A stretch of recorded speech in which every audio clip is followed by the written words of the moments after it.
মামুনুর রশিদ আপনি লিখেছেন, ঘুম থেকে উঠতে না পারার কারণে সাহরি খেতে না পারলে কি রোজা হবে? সাহরি খাওয়া কি আবশ্যক?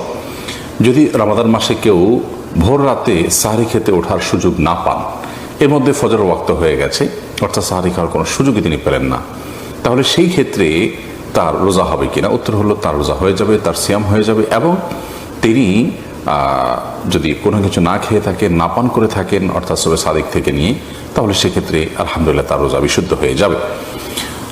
সাহরি খাওয়া এটি রমজান মাসে বা রমজানের বাইরে যে কোনো রোজার জন্য ফরজ বা আবশ্যিক কোনো বিষয় নয়। সাহরি খাওয়া এটি সুন্নাহ, সাহরি খাবারের মধ্যে বরকত রয়েছে।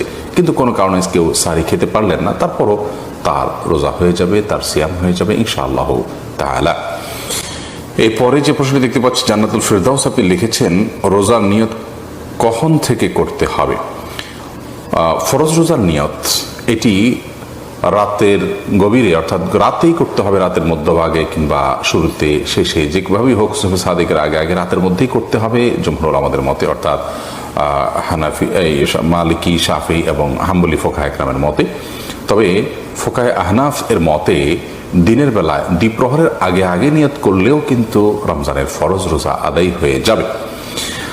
তবে অন্যান্য যে নফল রোজাগুলো আছে সেগুলো দিনের বেলা দুপুরের আগে আগে পর্যন্ত নিয়ত করলেই হয়ে যাবে সবার সর্বসম্মতিক্রমে।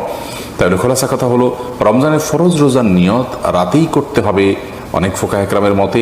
তবে হানাফি ফোকায়ে কেরামের মতে ইমাম আবু হানিফা রাহিমাহুল্লাহর মাযহাব অনুপাতে, তার থট অনুযায়ী দিনের দুপুরের আগ পর্যন্ত যদি এই সময়ের মধ্যেও নিয়ত করে ফেলে কেউ, তাতেও তার রমজানের ফরজ রোজা আদায় হয়ে যাবে।